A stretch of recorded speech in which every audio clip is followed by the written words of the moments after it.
hear about that guy, calls himself JamessMK. Oh yeah, that motherfucker smokes 2 packs a day. I heard he's got his own show now. Oh yeah? Yeah, it's growing real fast. And now everybody's gonna be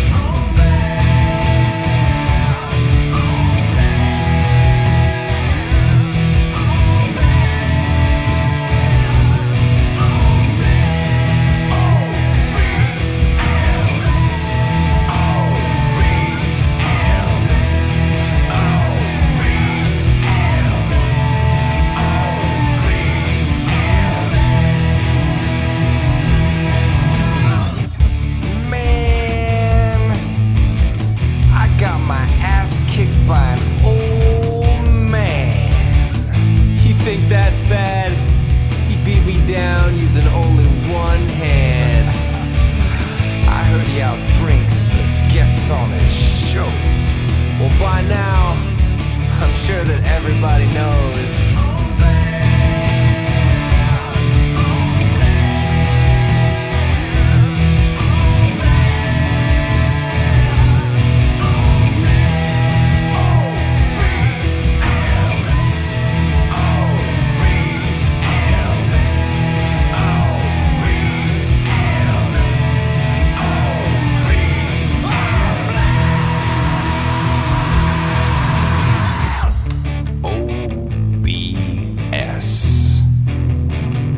And I ain't talking no bullshit. You hear about that guy, calls himself JamessMK, and that DarKNaTaS, he know how to play.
Hey, Happy New Year to everybody out there.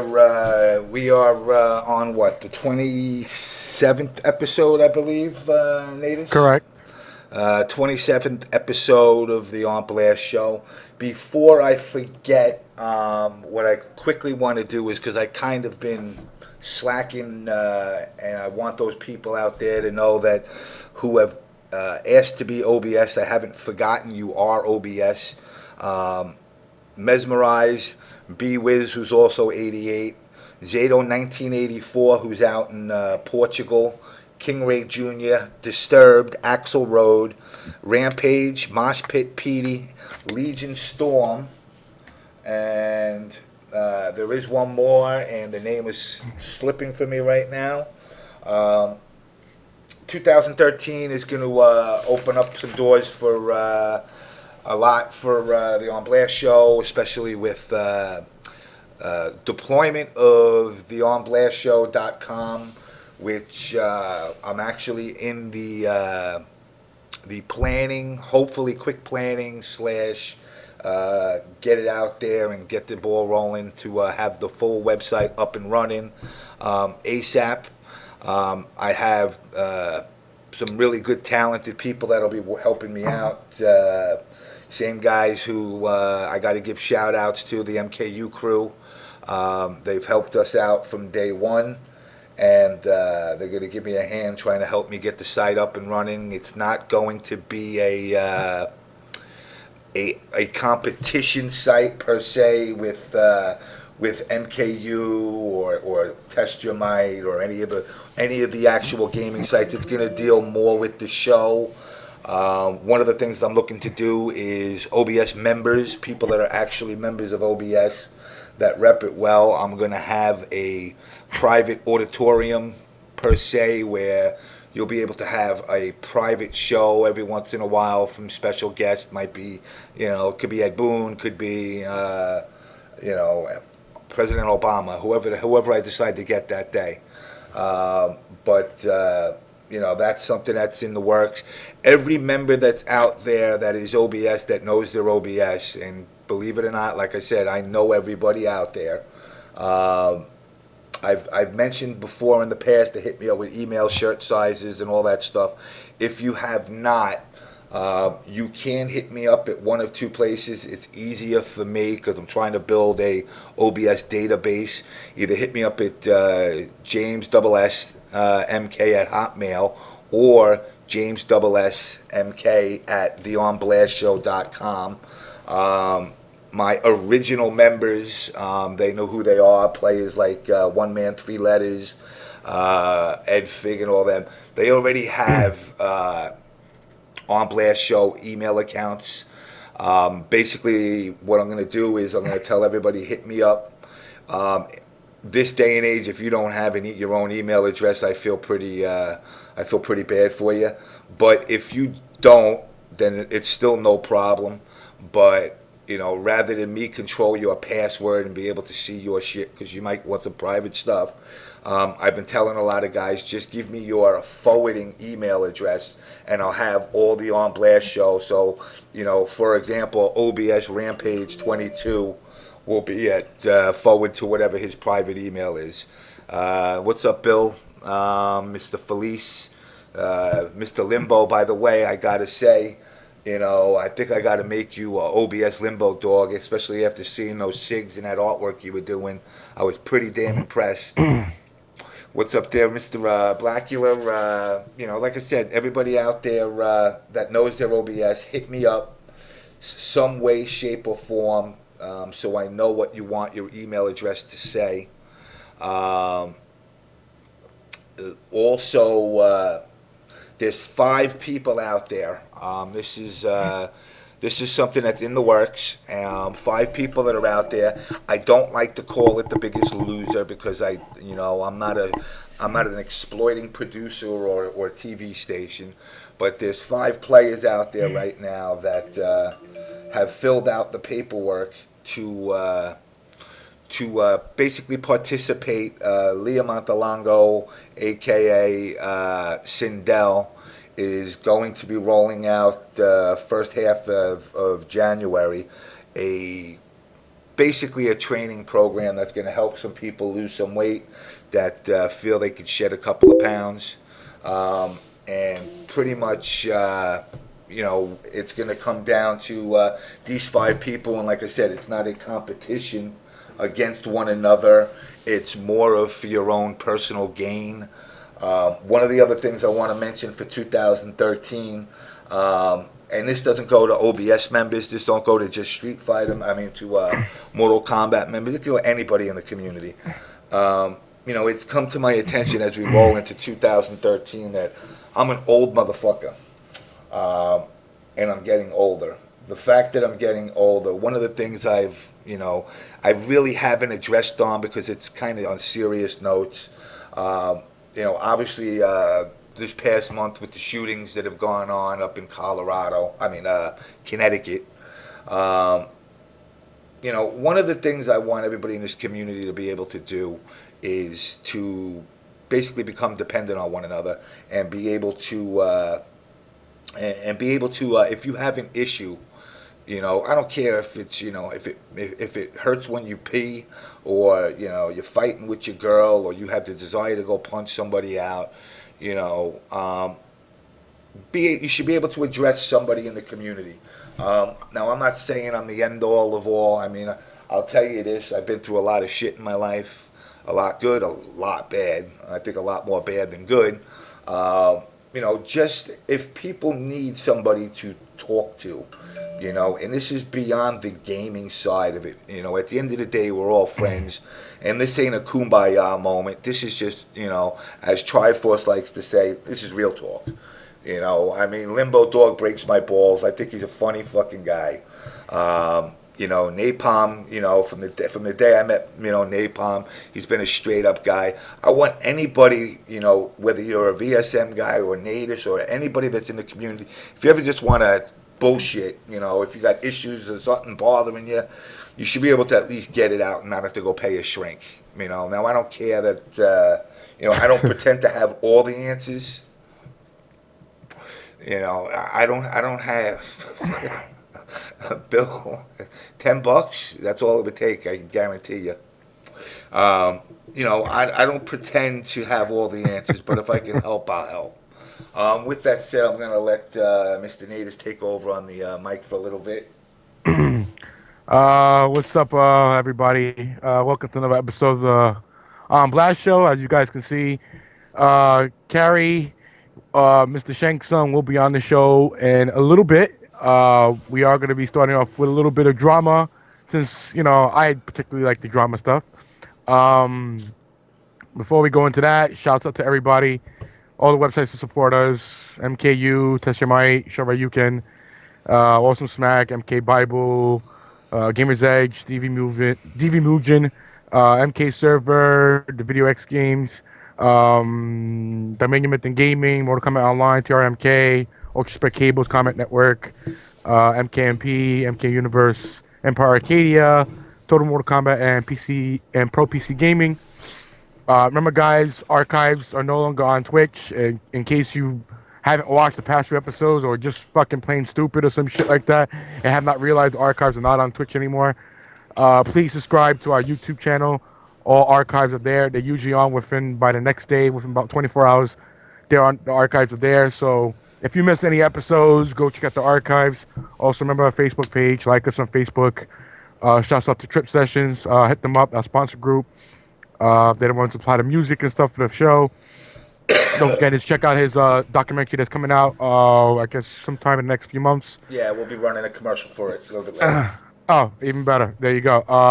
Guys, remember, later on when Cary comes on, if you have any questions for him, please hit us on Twitter or Facebook. Please do not put them in the chat. I will not be looking at the chat. I've got multiple windows open. I got more than one website who's already submitted questions for Cary. So, guys, if you have a chance, send them on your respective website. Either it would be, Test Your Might, MKU, Shoryuken, Event Hub, so wherever the hell I posted it at, or send it on Twitter or on Facebook. I will read it. If you got my Twitter account, send it to my own Twitter account. I'll read it there. But just, guys, please do not put it in the chat. There's a lot of questions already that has been asked. So hit me up at the locations that you have. I'm going to be monitoring all those locations to make sure. Yes, Shoryuken does support us in a way, in some way. They have put out some front page articles for us, so thank you for that. Yeah, I know James got a little problem with them, but it is what it is. They do the best they can just to help support us. Before I forget, I want to just cut into you. That last member was Robot One Columbus, is the other OBS member that I forgot to mention. Once again, I just want to throw out there again, guys, you all are going to have your own personal emails at the onblastshow.com. What I need you to do is hit me up either at JamessMK at Hotmail. Remember, that's if you want it. Yeah. Well, if you don't want it, you don't have to have it. But the option is there. It is there for your taking. I can forward it to whatever email address you want it to. But you gotta hit me up, and you gotta let me know all your info. And dudes, I get flooded with so much stuff. I hate to sound Hollywood, but I get so much emails now that I lose shit. So if I don't get to you, don't think I blew you off. It might be I just bypassed you, or I might have deleted it on accident. So, if I don't hit you up within like a day, if I don't respond within a day or two, hit me back up, because that means I fucked up somewhere. So with that said, just make sure you get me all your info. I don't Yes, need Rampage. Yes, you can hit up James on Touch Your Mic. You can hit me up on Test Your Might or MKU as well. You can hit me up on Twitter. You can hit the On Blast Show. Any way you want to get in contact with either one of us. And this database is slowly building. As you can see here well, you can't really see from here. This is, right now we're very close to that 100 members of OBS. So hopefully, we can pass that, and basically, see everybody. This is my wife styling her OBS sweatshirt. So, Limbo Dog, stop fucking fapping. But yes. He say something about Limbo Dog, something like shut up or whatever. No, he said, what the fuck? Yeah, there's about 100 of us. There's about 100 of us out there, man. That's why Limbo, you got to join the team, man. You got to be in it to win it. Yep. With that said, guys, I am not going to delay much more. I will allow my wife to let you see her ass as she walks away, Limbo Dog, because that's about the closest you'll get to it. And, like I said, to everybody out there, we're not trying to tell you to leave your clans. We're not telling you to go in and just dedicate your life. We're not about that. We're not about the clan. We're about the community as a whole. Both, like multiple clans, like VSM, Emperors, Empire. B-Wiz is 88. B-Wiz is also OBS. The other thing I want out there, I'm not going to put it up there, but Mr. Thunder 88, I got your address here. I got the trophy over there. I'll be putting that out. Pretty much either tomorrow or the next day, getting it in the mail to get the trophy out to you for the online trophy. Yes, it's already been brought out. What's up, Luke King from the Flash Dances? Yeah, so Mr. Thunder, you will get this. See, it's got its little OBS logo on it, and it's Crazy 88, Championes in Espanol. Campeones. Yes, put that back there, honey bunch. All of a sudden, my wife wants to be a part of the show, guys. Anyway, with that said, my first guest is not Cary. My first guest has, in my opinion, donated a lot of time and effort into this community.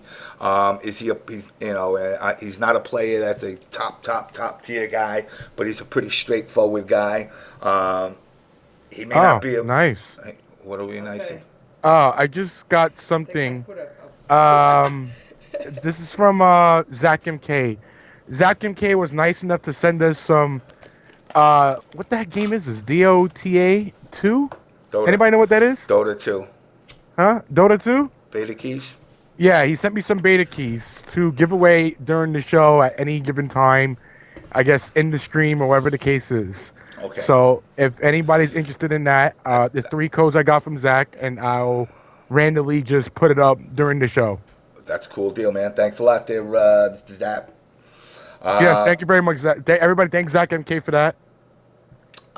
Also, come February, I know Bill, I'm going to pronounce his name wrong, Bill MK2, who's a top online and offline MK2 player, is going to be holding a MK2 tournament come February. Obviously, let's all congratulate Mr. Pig of the Nut for winning Frosty Faustings. Finally doing what he's not been able to do in 2 years, which is, take that top prize at the major. So big congrats to Mr. Baconizer. I'm not going to delay anymore. With that said, my guest, he's run shows before. He's had controversy around them millions and millions of times. So this is not one more time. He's not going to make a difference. He may not be able to teach you every move in MK, but he'll teach you in a class. None other than TakeAChance. Mr. TakeAChance, you there? Hello? Hello? TakeAChance. TakeAChance. Chance 1. Chance 2. All right, we're giving you too many chances right now, man. What the fuck? Your mic messed up again? I'm going to recall. Yeah, I don't know what's happening to the mic. I'm going to re-add him. Let me re-add him. Okay, re-add him back in here. We got you back. Yo, you hear me now? I hear you There now. you go. I hear you now. Yeah. No, if this mic goes idle for too long, it apparently shuts off. I'm on my tablet, so don't mind me. Okay. Are you like sitting in your house naked eating poutine right now? I'm actually smothering gravy on my nipples as we speak. God damn, that's a turn on. You Canadians do the wackiest things. So anyway, I'm gonna, obviously, allow you to introduce yourself to everybody. I mean, most people out there should know who you are. So, TakeAChance is a Canadian player from. I'm actually from Mount Pleasant, Prince Edward Island, or basically a rock in the middle of the Atlantic Ocean. So it was like kind of like almost like the Canadian version of Plymouth Rock. Pretty much, except there's a lot less people and it's probably more barren. You've been in the community. You've run shows such as Mortal Monday. You've had Life on Boone Street, which I thought I'm surprised stopped. I thought it was a really successful show. I actually like the premise of actually getting to get behind players, kind of into their personal lives a little bit, so you kind of understand them. You've been a cornerstone of the. I wouldn't say the streaming per se, but I guess like the podcast / talk show aspect of the community. You've been pretty forthcoming and trying to keep that rolling. What do you see as far as your role in the community from beginning, from when you started till now? It's a really good question, actually. As you crudely pointed out, I'm not exactly a top player. I can't travel very much living where I'm at. Everything is just so expensive. For me to get down to Philly, which is about, I believe it's about a 16-hour drive from here. For me to fly there, I think it is like, about. Yeah, a boat. About. But for me to even get down there, it's just so much money. So from the start of the game, I kind of knew that wasn't going to be something I was going to be able to do with a wife and kids and just paying student loans and such. So I decided that if I can do anything possible to help the community, that's what I wanted to do. So Mortal Monday was actually the first big collaboration that I had, and there was myself and countless other people, Jimmy Potato, K7, Beef Supreme doing graphics, Shady 9XD. There's a whole crew of us, man, that put together. Oh, and Altair, I can't forget him, that put that together. And we basically did what we could, and that's what I tried to do. Is if I couldn't get out and travel and play to support the game, well, I was going to do whatever I could behind the scenes of the game. I guess I just consider myself to be something of a builder, I guess, or just trying to do something new. It just seems like with the state of the FGC the way that it is, there's a lot of room for innovation. And I think your show is a perfect example of innovation. No one's ever done anything quite like this before, and it's a really interesting time to be a part of the fighting game community, because really there's nowhere to go but up. Yes, I mean, I definitely agree. For the MK scene, I mean, it's 20 years growing, but yeah, I still keep telling everybody it's in its infancy. And it's not, it's not the fact that, time issue. It's always been, Street Fighter's had its following from day one, and, it had a stronger hold on the world as a game as compared to Mortal in the beginning. Initially was more of an American game. Now you're slowly starting to see, just like when you look at, just the OBS members. I mean, we got Zato 1984 over in Portugal. We got Tony T over in Australia. We got One Man Three Letters over in Ireland. We got Trust in Me in England. We got MK Dan in Luxembourg. We got Madsen in Germany. We got countless Zaf, Jer, K-Frog, Lolling Octopus, Chop Chop Pow Pow 22 up in Canada. Countless, obviously, all over the United States. That's just too many to name. It's the whole point of this show is to try and develop the community into that same growth pattern that Street Fighter has, where it's taken as a serious game throughout the world as compared to just within the States. But you know what I want to know from you is, where do you see yourself falling into in the future for MK? As far as, are you going to do Injustice? Are you going to look to do more shows? Hell yeah, I'm going to do Injustice. And just about Boone Street, I just like to point out that Boone Street was even over Mortal Monday. Mortal Monday, I love doing the complete product, but it was a lot of work and it required a ton of collaboration. And quite frankly, Mortal Monday served its purpose at the start. The community actually just outgrew Mortal Monday. There's no need for it anymore.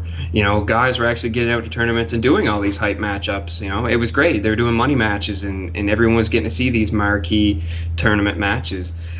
Boone Street was a personal project of mine, and it just started from an original idea. You know, I have a psychology background, and I just noticed that a lot of players out there, they like to play up to their personas, and I really wanted to get to know the actual people. Like, you know, I got to travel to Toryuken and met a lot of people face to face and got to know them as people, and it was great. And this was after I started Boone Street, and that really kind of affirmed to me that this is something that a lot of people should experience, especially those that can't get out, is to really get to know these people. Because you look at a guy like, you know, Tom Brady, his interview was my favorite interview. It was phenomenal.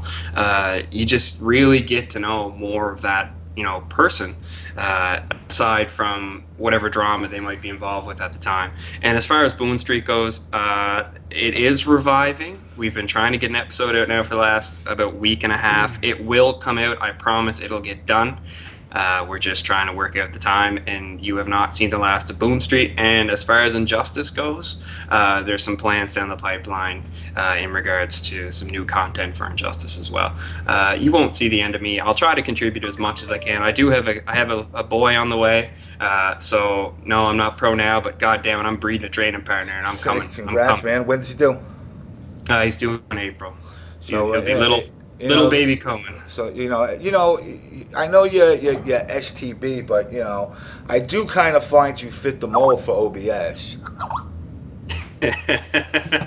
Well, man, I'd be honored to be OBS, as long as I get to wear my STB tag too, because they're like family. Man. They're a great group of guys. NaTaS, I am going to let you take this for a second. Okay, you're going to run with this. I'm going to take this important call. It's not that important, man. Trust me, it's important. Bullshit. All right. Well, you tell it to my next guest. Okay, gotcha. Basically, guys, what I'm going to do right now is I'm going to let NaTaS and Chance take over. From what I understand, Chance has a choice set of words for players in the community out there, and he just wants to express himself. So, Dr. Chance, the floor is yours, and NaTaS, you take over. Chance, before we get into saying what you're going to say, Big D got the first beta code for Dota 2. So, guys, I will put out another one, probably like in another 30 minutes or so. I'll put out another. We got 2 more codes for you guys, so just stay tuned to the stream chat to see when the codes pop up. Now, Chance, let's go. Let's get into your drama and your blow up here. Yeah, let the meat and potatoes, as we Islanders like to say.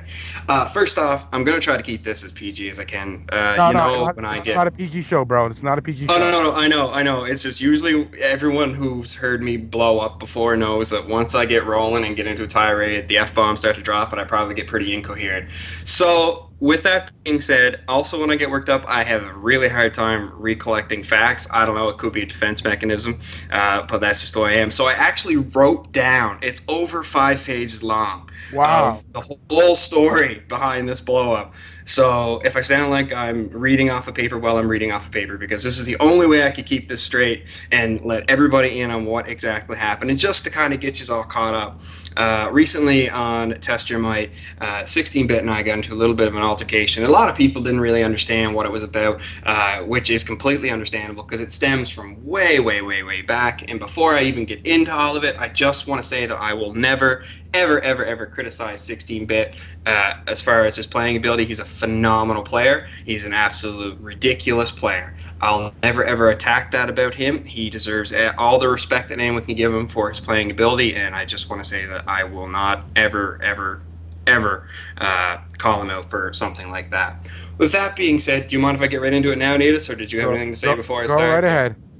All right. Well, there was a huge blow up in Testromite, and it stems from way back in the past all the way up to the present. And in order to truly fill you guys in, I have to start from the past. So sit tight, grab a cup of coffee or something, and I'm going to start way at the beginning, and we're going to go from there. All right. All right. So the reasons why I'm going to blow up a 16-bit, it was a combination of a whole bunch of different things, and I know I'm not the only one that thinks this way about his character and his nuances, but I digress. My issues with Bit, they stem from other factors aside from his playing ability. I started having issues with his character when he started to really put down and disregard regular members of the community. And by regular members, I mean those that aren't, Tom Brady, Pig of the Hut, Rio, CD Jr., those really, really, we'll call them top tier guys. It started way back at Game FAQs, and that's where we all started. Bit and I, K7, Jimmy Potato, Lionheart, Milk Situation, Shady Snips, a whole bunch of us were all from Game FAQs. Before we even knew what Testromite was, we were there. And that's when we all first met 16-bit. That's where I first met 16-bit. And, he's always been a good player. But at that point, he was kind of the best of the bunch at that time. And he was really interested in furthering the scene, and he actively participated in the community, whether it was online tournaments or on the forums, and he was really receptive, and it was great. And his influence was really positive. And at that point, I was a dreamer. I would be basically what Glortor is now. I thought that Jade, was even with a lot of the cast, top 16. Bit vehemently disagreed, which was fine.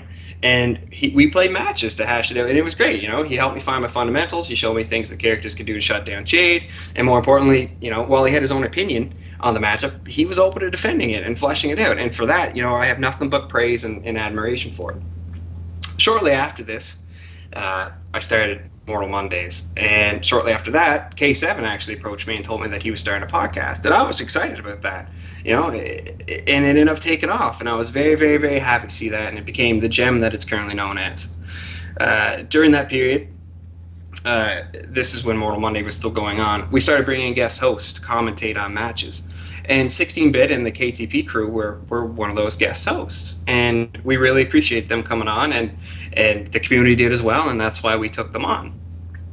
So at this point in time, 16-bit was starting to make a name for himself kind of offline, and it was great. 16-bit was an online player who believed in his princess, and still does, and went and showed the world why she was a threat. And I remember around this period, and you can go. Hello? Hello, Chance. Hey, James, we need you. We lost Chance. Oh, boy. James stepped away. We lost Chance. Yeah. Damn. James, we need you. Chance got cut off. You need to re-add him.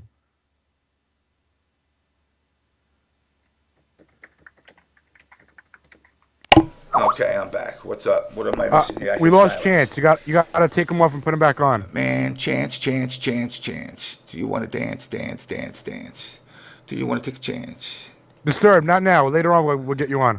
Remove this person from the group. Yeah, let me re-add this person from the group. Where are you? Okay, so officially I am announcing I'm officially announcing OBS STB, because not D's, TAC. And from PE, it's Prince Edward Island, right? Or just say Canada. Nah, just say Canada. Yeah. Man, fuck this. It's pissing me off. Okay. So, I'm sorry, guys, for dropping off for a second. All right, Chance, go ahead. Continue where you left off. Yes, go ahead. All right. All right, so around this time, Tom Brady pointed out the way that 16-bit's playing Katana, it won't work for very much longer. And that was back when 16-bit was throwing fans, and it was working for him. But people were starting to figure out the zoning game at that point, and it wasn't working. Now, remember this time, 16-bit kind of took this to heart, and at the time went on a tirade against Tom. And they eventually settled the differences, but the rivalry remained. But I guess the point that I want to make is that Bit was still at that point where he was willing to kind of he was willing to defend himself and kind of hash things out. Now, flash forward a few months, and Bit is starting to consistently do well at tournaments. He's getting better. He had a successful show, which is KTP, and people respect his contributions to the community. It was around this period that my view on 16-bit started to sour. He started calling out players on his podcast and sharing negative remarks towards the community, but to his credit, doing these in an entertaining fashion, because goddamn it was entertaining. My problem with this, however, was that if you disagreed with 16-bit, especially about his player opinions, those disagreements were never heard or were simply ignored. New players would try to say things within the Katana forums were often brushed off or not really considered at all, and things that are now part of Katana's game. Jimmy Potato will go into more details about this because he was frustrated as shit about this. And for the sake of my time here, I'll only stick to what I know, so I won't really get into that. But Bit was becoming more popular than ever, and he loved it. He loved having the attention, and he still does, and there's nothing wrong with that. And loved commentating on the stream matches, etc. His stance on the show became more polarizing as he was constantly calling out other players or community members. Now, you have to remember, at this point in the story, 16-bit was a quotation, pro quotation. He had proven himself, as was his God-given right to, and I'm not here to argue about his ability, and he truly does deserve the title of an elite Mortal Kombat player. But there's an old textbook rule in wrestling, and wrestling fans out there, you'll know exactly what I'm talking about. Never talk about how weak your opponent is. If you end up losing to that opponent, it makes you look weaker. If you beat your opponent, your victory is not as defining as the opponent was considered lesser. Bit started to bash players within the community, creating threads about players being washed up, all the while prop hunting and downplaying. Instead of propping up his opponents in order for everyone to look good, he started downplaying himself in order to make his victory seem more significant. And there'll always be a great debate about the best player per character. These are silly. They really are. And many people that play the characters a different way. So how can you really compare? Tournament victories aside, though, 16-bit has proven above and beyond that he's currently the best Katana player. However, if any of you are familiar with Great One and understand the story behind that rivalry, you'll understand some of the things I said within that thread. At one point, Great One was going to tournaments and training heavily. He faced and beat Tom Brady in tournament in a marvelous match. He was riding high. He was on a mission. 16-bit took jabs at him on Combat Tune podcast a few different times. Great One wanted to settle the score once and for all in 16-bit's current realm, which was offline. Now remember, 16-bit started on game FAQs and was an online player. He spouted off things about Great for a while before this, and Great One wanted to money match him. Bit refused, for reasons only known to him, and continued to downplay Great. Actually, just to kind of reiterate that, Great One and Bit were at the same tournament, and Bit was locked away in one of the hotel rooms playing casuals with the other top players. And Great One actually went and wanted to face-to-face, play him and get the stuff hashed out, but they wouldn't even let him in the room. So that kind of soured me on my opinion of him. He was starting to get kind of Hollywood at that time. And it's that old saying that if you're going to spout shit, expect shit to fly back at you. And James, I know I stole that from you, but it's true. And at this point in time, Bit was starting to really spout shit, but he did not want any of that to come back at him. Now, over time, the Great One rivalry faded, and Great stopped going to tournaments, blah, blah, blah, blah, blah. And in fact, if Bit ever did agree to play Great, even now, if they ever could meet, or however they want to do it, I would put my own money on the line to make a pot out of it. Just throwing that out there. Okay. Flashing forward even further, I'm going to go really fast here. I'm sorry, I'm killing time. No, it's fine. I just really have to explain the whole backstory of this. So 16-bit started making declarations on stream and in the public setting about certain players, saying that some were better than others. He's making sweeping statements such as, this player is the best, smoke player. And most of the time, these players were within, the GGA scene. KTP was coming to an end due to numerous reasons, one of which is 16-bit's new job, playtesting Injustice, and I started up Boone Street. Shortly after KTP ended, I approached 16-bit about doing a show together with the whole cast, as in a Boone Street with the complete trio of KTP. 2 out of the 3 members agreed, And of course, Bit said no. And this was all fine and dandy. I never ever made an issue about this. He was done with his podcast and he needed to remain silent while he play tested. And I completely understood that. Never ever ever said anything about it at all. Then, random episodes of KTP started to be released again, for special occasions. And the thought entered my mind again about a KTP Boon stream. I really wanted to do this. I was just really hype about it. I wanted, to get the show with all three of them on there in my format and let them go to town. And for anyone that's not familiar with Boon Street, I send my questions beforehand so everyone gets a chance to study them, and I really want to create a sense of safety, and I don't ambush them with any random shit like that or try to catch them off guard. It's really legit, and I try to be as respectful as I can. But once again, 2 out of the 3 agreed and Bit refused, and once again I didn't press this and went on my merry way.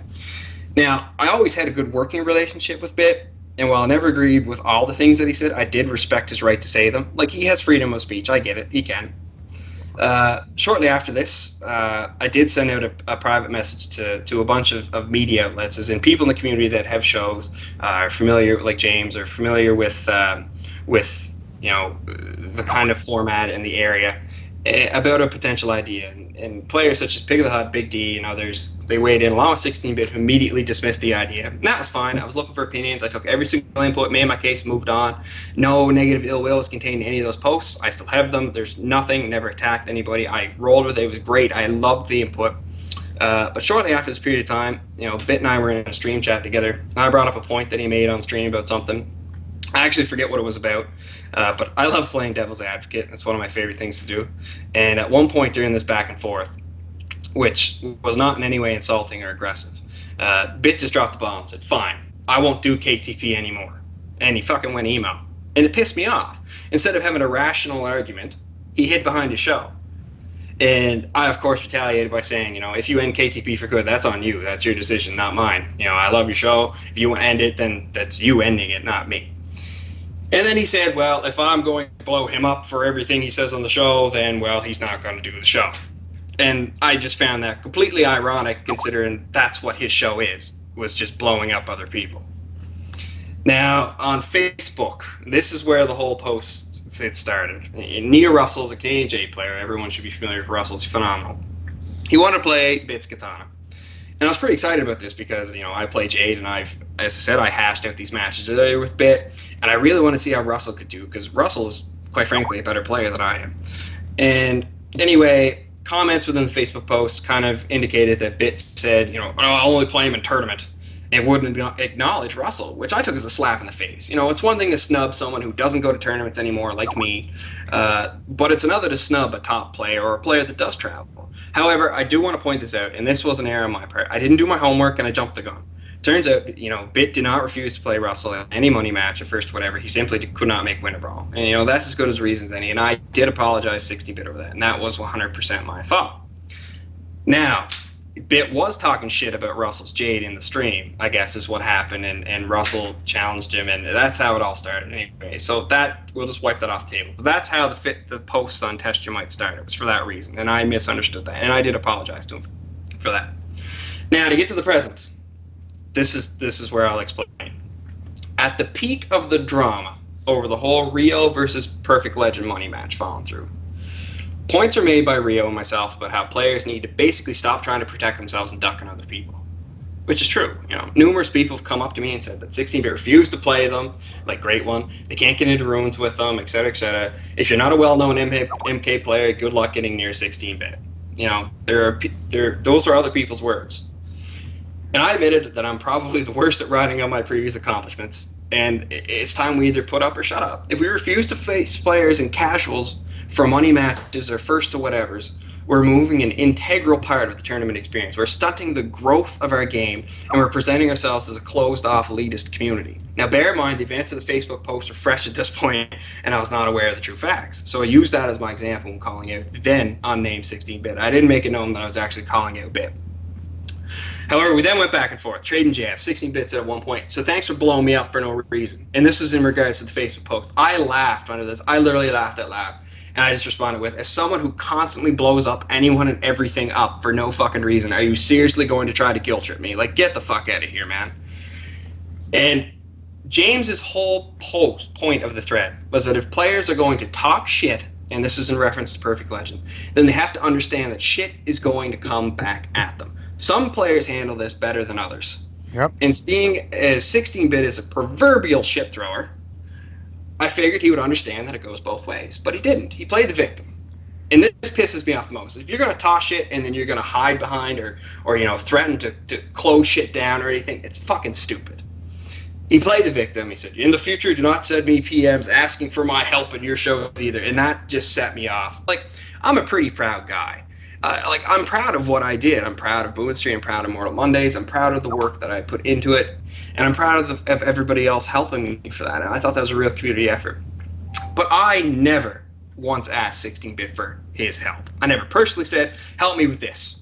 I offered him a spot on my shows. He refused. And Just so everybody's aware, I will. Hello? Yep, Mr. 16-bit now joins us. Yeah, I can only be on for a minute. What's Okay. going on? Not much, man. Not much. Listening to Chance and discussing, I guess, past dilemmas / dramas with Great One. All right, can I get a quick recap? Go. You know what? Oh God. The quick Cliff Notes version. Quick note version. Okay. Basically, I went over the game FAQ's history, where we all kind of started, and our history. We used to play a lot. Then the Great One thing, where you kind of took shots at him. He tried to base you offline. You wouldn't even let him in the hotel room. That's then not you true. continued to talk shit. At no point did he. That is not. Were you at final round? I talked to Great all the time. Were you at final round? I talked to Great all the time. At no point did he ever ask to come to the DGA room or my room. Yes, At he no did. point He asked. did. He No, did. he did not. No, he did not. I'm flat out telling you. At no point did he ask to come to the GGA room at me. He did not ask me to come to the GGA room or me, Slips, and K7's room. At no point did he ask to come into either of those two rooms to me. Period. End of story. Yeah, he might not have asked you directly because he couldn't even get to you. Were you there? I talked to him. Everybody made up shit about me, like how I'm Ducky Neo Russell, which anyone can go on the Canadian Facebook page and they can see that you are completely full of shit. Everyone go to the Mortal Kombat Canadian Facebook page right now and you look at Neo Russell's thing and you will clearly see that he called me out before I could even reply. TakeAChance was blowing me up. Then he came in. Hold on! Then he came in. Okay, listen, Theodore Dickmo, shut the fuck up for a second. James, add a Dinky in here. Let's add Dinky in. At no point did Great One ask to come into my room or my GGA room. You weren't there. You are basing this off of Great One's word. This is hearsay, and you're blowing me over. Get the fuck out of here with that. Are you serious? You are going to argue hearsay. You, the guy who gets on a fucking microphone and blasts people out, are going to hold on. Hey, Dink, is that you? You there? Hold on. Hey, Dink. Yeah, I'm here. Okay. So, what say you to this circle jerk drama that's slowly developing here? Is that a picture of your son? Hopefully, not some kid. It is. All right, I just want to make sure you didn't kidnap some kid. All I can say is I was in that room at final round, and Jimmy and Great went to come up, and they were turned away by somebody. They didn't say who it was. I'm not sure if they recognized them, but they were turned away, and they did try and get in the room. Was it me that turned them away? Fuck you, like seriously, you sit there. No, fuck you. You're gonna get in and you're gonna blow me the fuck up. Oh, you weren't there, motherfucker. Dink was there, and you fucking dodged them. Get the fuck out of here. I don't want your shit. Fuck you. I don't want it. No. They went. They tried to get into you. Your boys wouldn't let them in. You still talk shit about them. Don't act like Great never fucking talked to you about this bit. Don't even fucking act. Bullshit. Shujinkydink. Bullshit. One at a time. All right, go ahead. 16. It was not. I talked to him for maybe. Shut the fuck up. You're done. To be done. Look, They tried to get in. You ducked them, and you continue to talk shit. That's what you do. That's what you talk shit. How come you haven't told Rick that bit? Oh wait, no. After I called you out on it, you run to JamessMK and you go, "Oh shit, James! He's calling me out. Get me in a match with Rio so I can save face. Get the fuck out of here." hold on, man. If you want to blow me up, What, you like when someone's pressured, you talking real fast and talking over you like a fucking dude? Yeah, we can all do that, or we can have a rational fucking talk. Would you like to talk? You're making shit up. All right, everybody. I'm gonna put rhyme and reason into things. All right. So, Dink, was it or was it not 16-bit that turned them away at the door? I can't say for sure that it was or wasn't 16-bit. All I know is that we can't specifically say it was 16-bit that did. Now, am I gonna say, we could say technicalities, I'm not gonna go, well, did you tell this person? As far as playing Great One, did you ever play him? I have never played him. Okay, so, yeah. But we can't say, Hold on. I just say something all around. If there was anyone that was there, the room was absolutely. If everyone saw the stream, a lot of people got turned down. At no point did I tell anyone at GG. I wasn't even part of GGA then. That was in March. At no point did I say, don't let Jimmy Potato and Great One in the room. I had not. We were in our room training for that 5-on-5. We were way too busy to worry about who comes in and out. Decisions had to be made about who got to come in. The room was absolutely packed. I did not turn anyone down, nor did I give orders on it. There's not some conspiracy about who could get in the room or not. There wasn't a secret passcode? The fact that it was me, and now we know, he doesn't even know if it's me or not.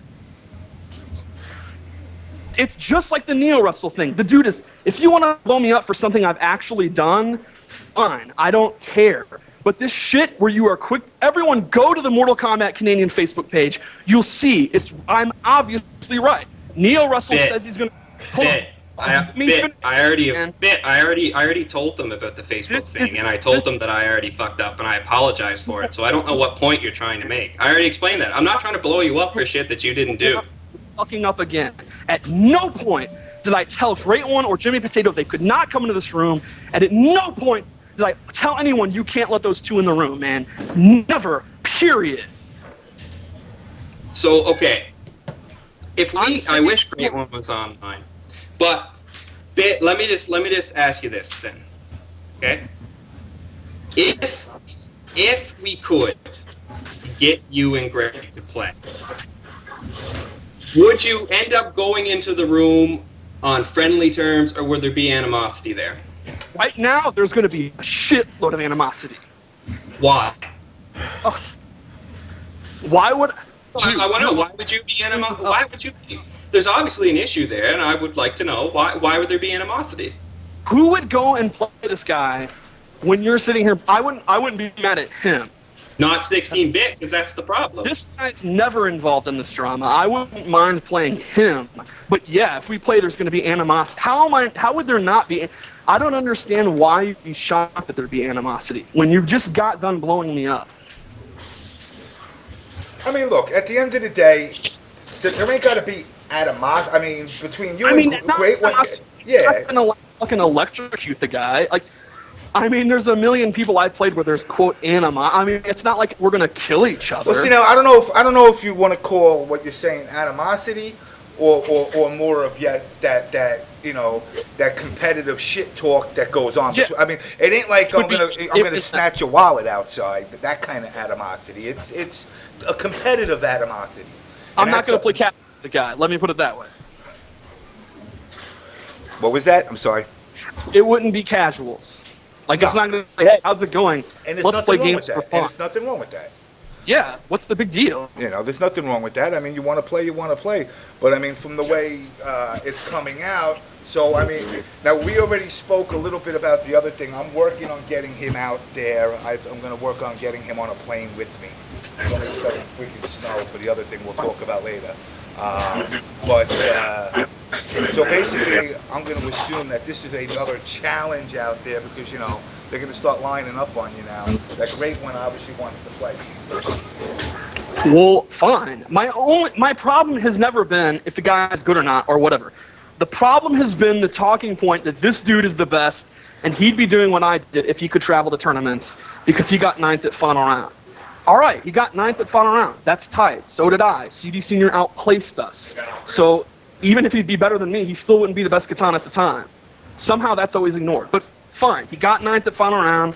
That's tight. The whole talking point that, well, I don't travel, but I deserve the props. If he chooses to be a lawyer and he chooses not to live the lifestyle of the traveling tournament player, that's fine. I get it. He's going to have a nice house and a nicer car than me. That's fine. But I don't approve of people being like, yeah, well, he's obviously better.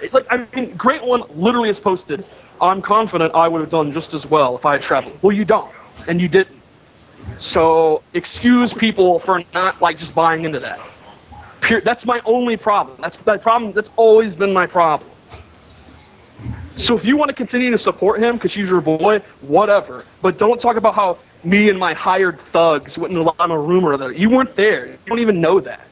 James, and you just tried to react chance. To be like, yeah, to corroborate that, and they're like, yeah, I can't say. Chance, you dropped off on me again? Yeah, his mic cut out again. And fucking this Apple crap. Let me remove him and re-add him. Alright.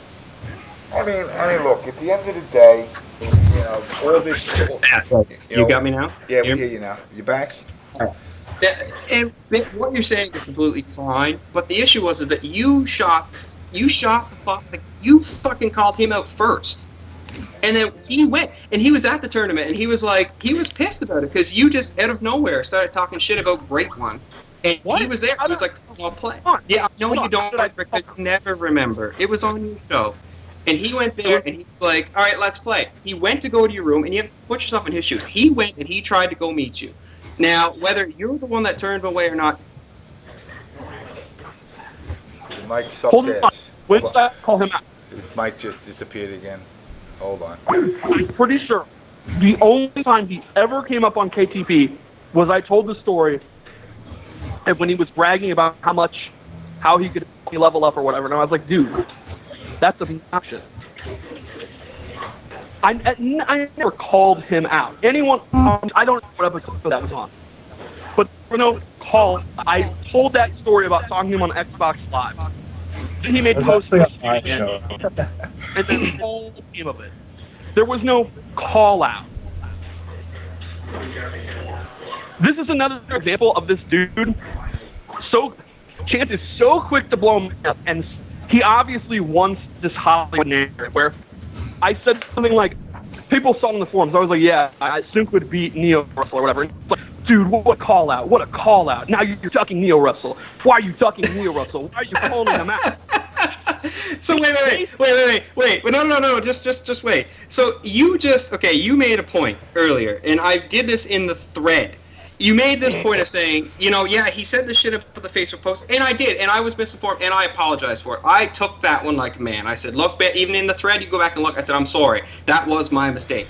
Now, in this case, you're going and making up a bunch of shit and using it to argue against me. You are making that up. You show me the physical proof of that post. Right. Well, everyone just like I went and asked for your help, even though it was a group of 15 fucking people. You were just comment on and ask the almighty 16-bit for help. Everyone can go to that CYM thread and they can see you criticizing me for calling out Neo Russell because all I did was say I disagree that Sunk would beat him. That actually, in my opinion, is a good fucking matchup. Because I think both of them are real. I mean, I know Sunk is a great player, and I know Neo Russell plays, it depends on what he's using. I mean, if he's using Katana, but if he's using that Jade, I mean, his Jade is pretty vicious. So, I mean, it could be a good match. That's actually a match I think I'd like to see. Well, that's fine. It doesn't mean I was, calling him out. No, yeah, I mean, I understand that aspect of it. I mean, and I'm gonna, because it seems like you're getting gang raped right now, and I gotta side with you because you gotta remember now that you're in a position of this community, and it's funny because you used an example, and the first thing I thought of is this fucking guy who was with Brady all week. When you used the lawyer analogy, that's a Brady thing. But once you get in a position of the community where you're respected.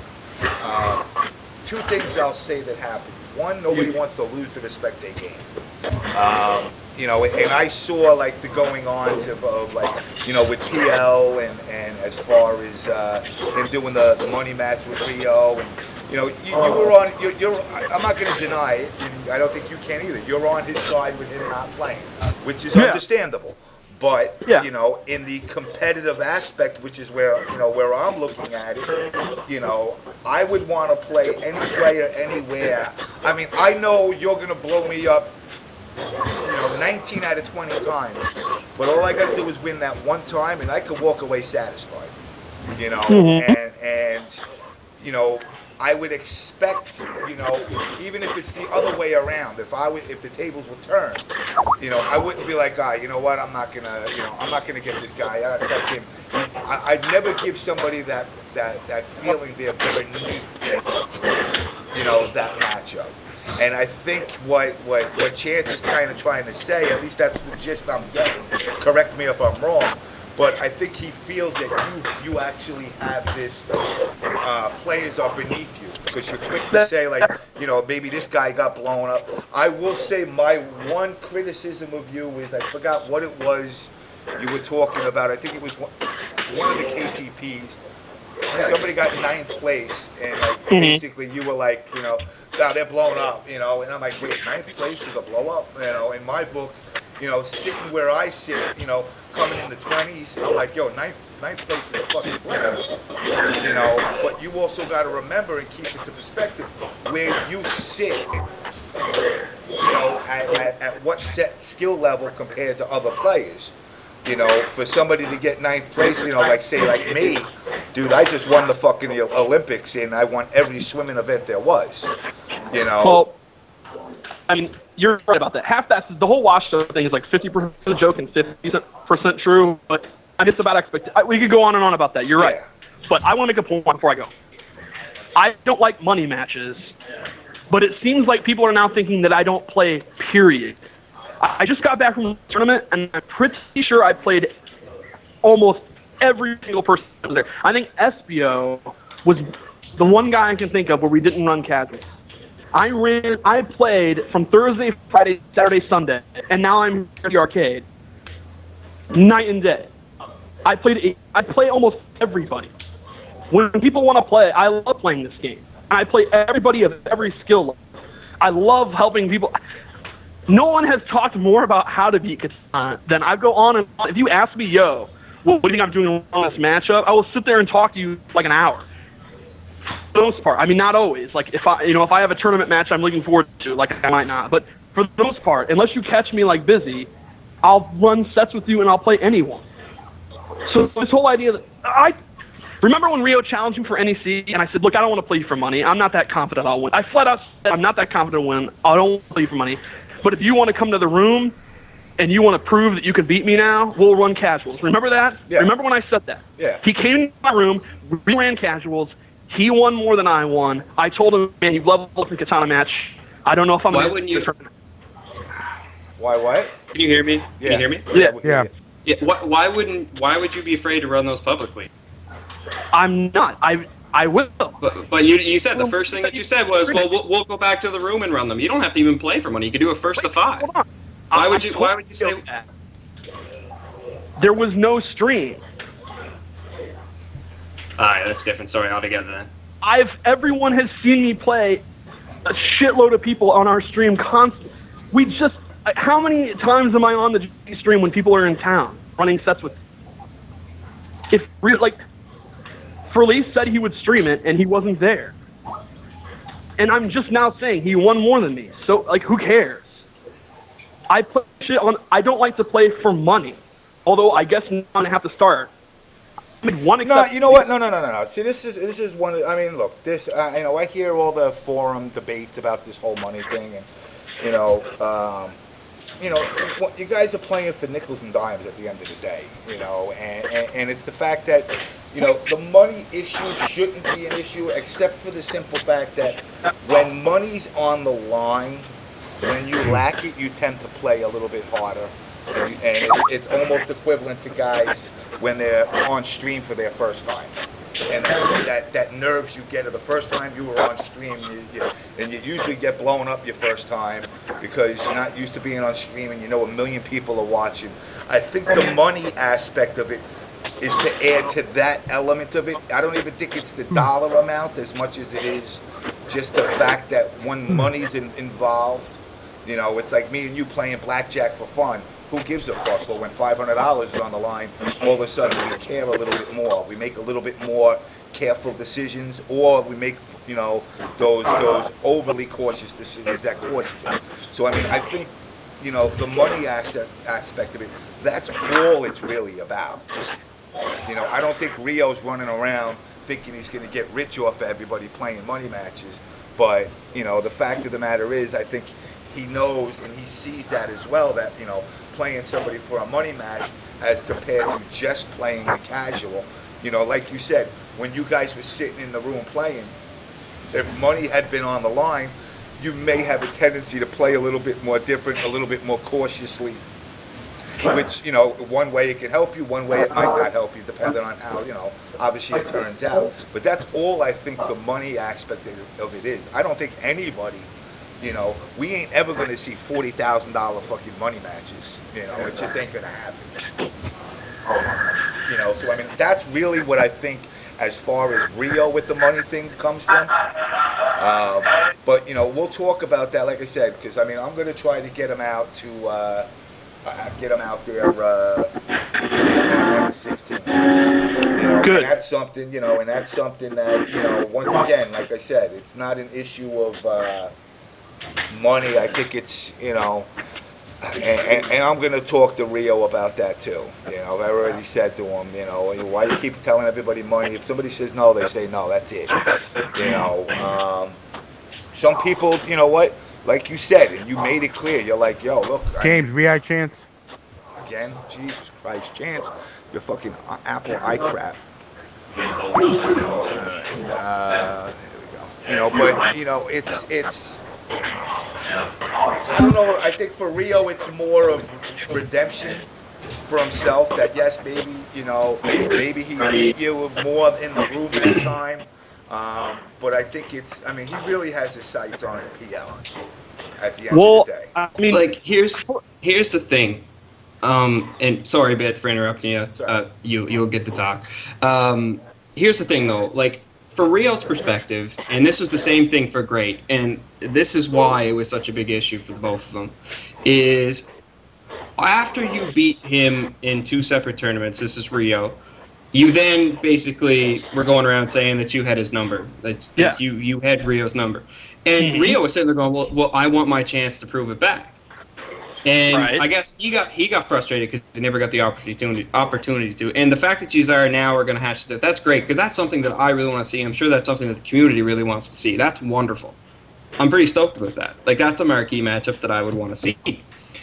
Great was in a similar position where he felt that you were calling him out. He wanted to go settle it. He didn't get a chance to, so now he has those same feelings that Rio has, where he's like, well, shit, I just want to prove myself. You know? Unfortunately, now it's going to be a little trickier, but I guess he'll always be bummed out that he never got the chance to play you at that tournament that he was at when he was playing really, really well, I guess, is the best way of putting it. Like, if you want to put yourself in his shoes, that's probably the best way to look at it. And I guess he just wants to really settle it. All right, listen. I hate to be, and I hate to kind of cut this. What I'm going to do is this. Chance, are you guaranteed you got to, like, go Betty by and get up for work and do all that good stuff? Or can I get you on? Because I really do got to get my next guy in here. And Everybody's waiting for him. Yeah, and everybody's kind of waiting for him. And this, and let's be realistic, between all 4 of us or 5 of us and the 100 and some odd people in the room, this can go on and this can drag on. I don't see a resolution coming in like 2 seconds, because obviously, you know, as I'm going to play Dr. Phil, obviously there's a lot of issues that Chance has.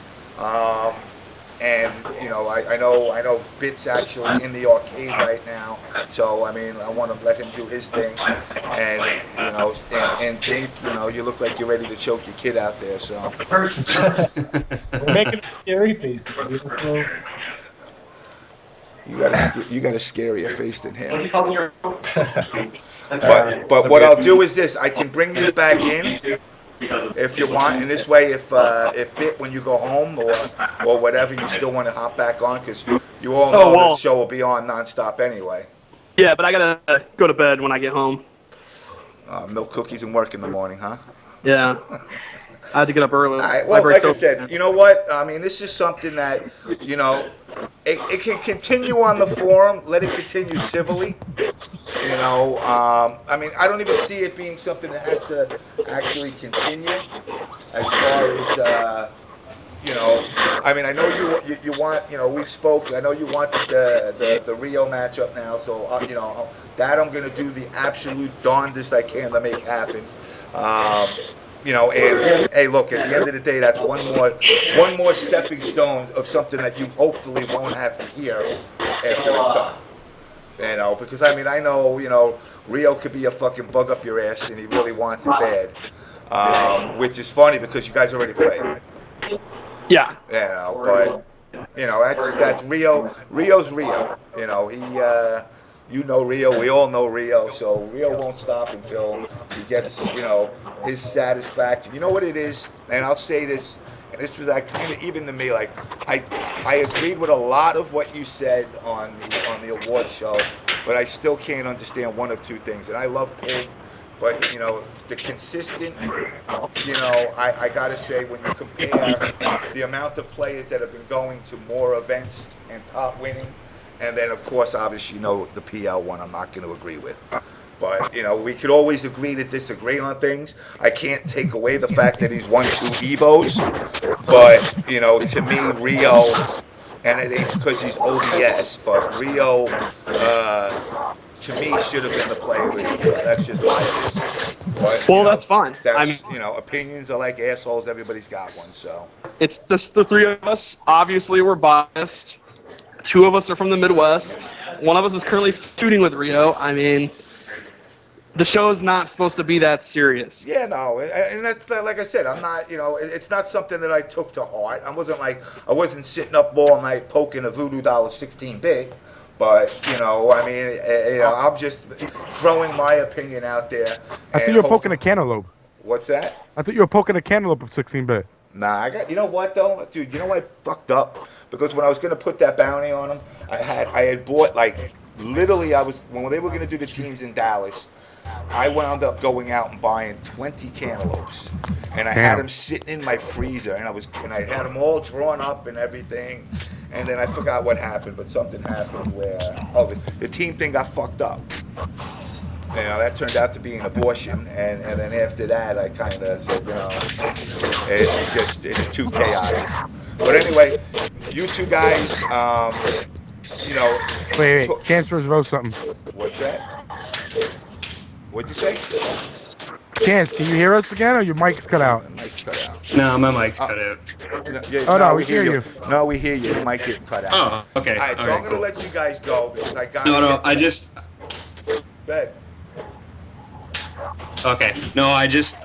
thought my mic was out, so I was typing this. I was gonna let you guys get to it whenever you saw it, but I just wanted to state that even though all this shit was going on, like I just wanted to make some fun out of it. I put the bounty on Bit. I don't know if he knew about it at the last tournament, but I did. I put the bounty on Bit, and it was money to anyone that could perfect him out of the tournament. That still stands, and I actually am going to increase that to $100. So you can have fun with that Bit. That's just for fun. Damn, now, $100 is that perfect for in perfect. both rounds or just one round? All rounds. So both rounds. Double flawless. No. Just it doesn't matter if it's losers or winners. Okay. All right, good. So as long as it's a flawless. So you don't have to knock them out. So it's got to be a double flawless. No. A flawless or a double flawless? No. You don't have to flawless him. You just can't lose a round. But okay. you can't lose. Okay, if you need to win best out of 2 or 3, you would have to win those 3 sets, but you can't lose a round in those 3 sets. Let me read. Okay. Hold on. Just I'm gonna re-add him quick so you can pick it up, so you can hear. Oh, he's out anyway. Okay. All right. Yeah, he's out. All right. Go ahead. All right. So needless to say, So it's just a flawless or a double flawless. It's not even a flawless. You don't have the perfect. All right, Just not, like if it's 3 out of 5, then you just 3-0 him without losing a round. Yeah. Okay. What Yeah, baby's help? that's it. That's the a baby's bonus attached to that. Yeah, definitely. Yeah, I mean, if you get flaws, flaws on him, that's equals a baby right there. Yep. I thought Pig was gonna actually get it in the last one. He came close, but he lost a round. all right. So with that said, I'm telling him right now that you put a bounty out on him, and then let's post that up there on Test Your Might MKU and spread the word for the flawless bit bounty. And how much is it now? 100, he said.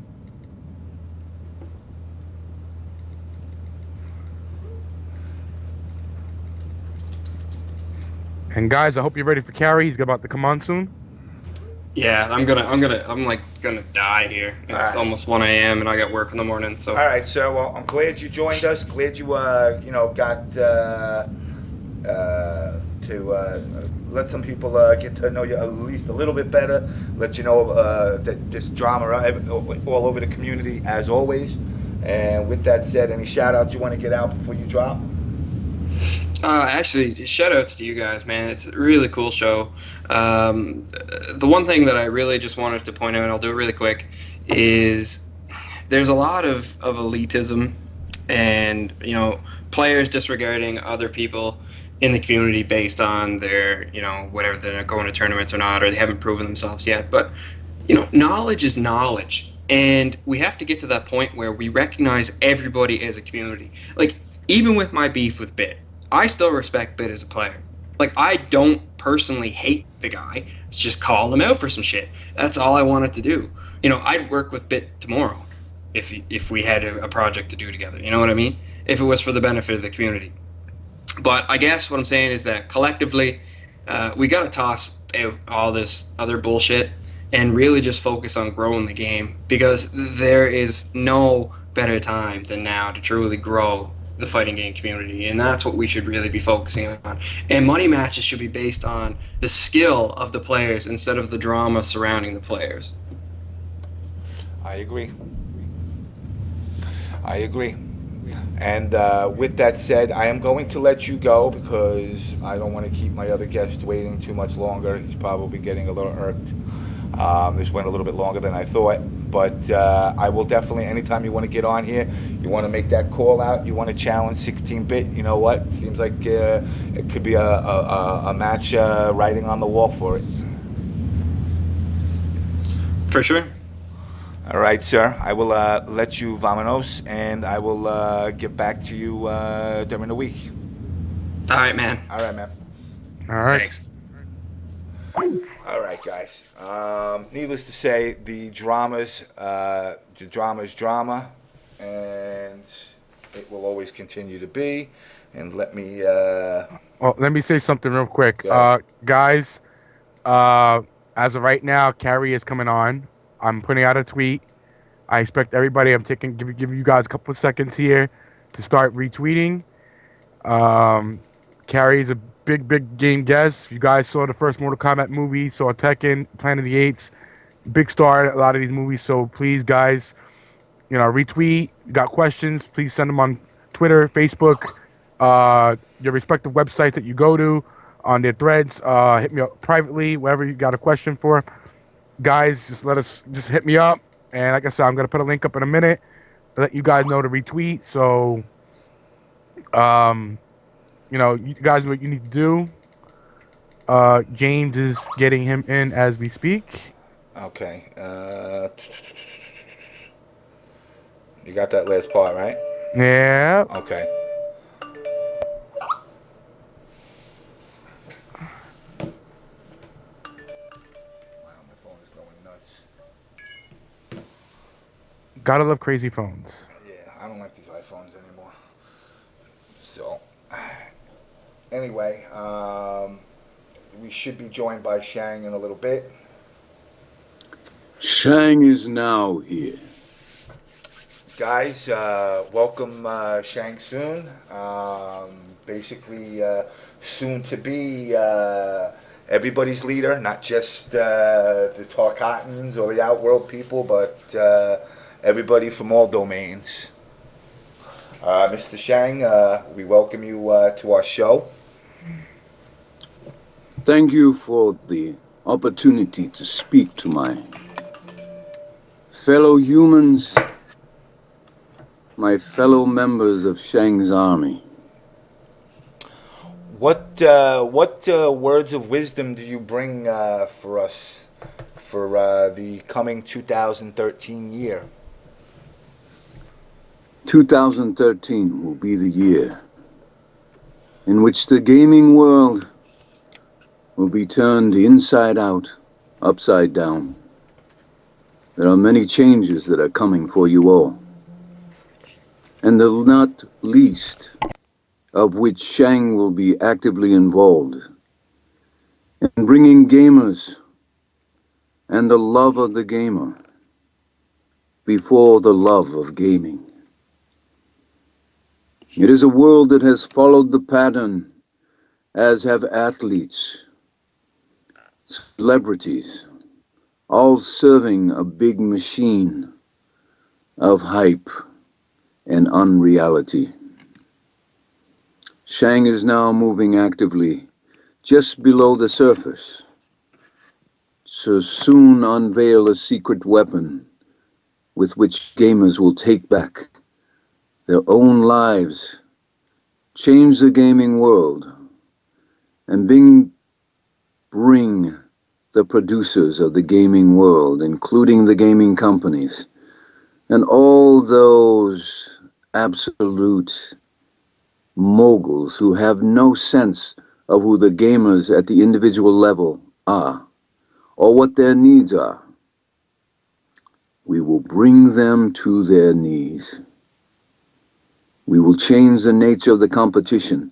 We will bring competition to a level where only those of right heart and mind, those of the clearest heart and mind, will succeed in competing. I thank you again for this moment, James, and your show, the On Blast show. I am greatly honored to visit your show periodically and spread the message. Stay tuned. Be real always. And above all, be true to yourself. Farewell, my fellow Shang's army.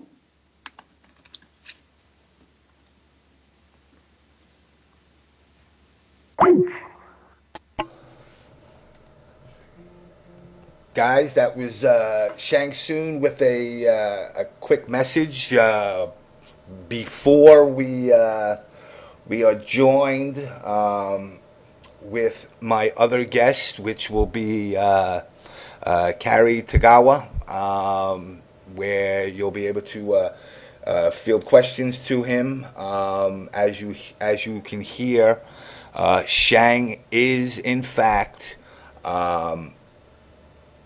planning a lot for 2013, which will hopefully revolutionize what we call competitive gaming as a whole, and as he said, bring forth a new light to gaming, which will in fact help, especially this community.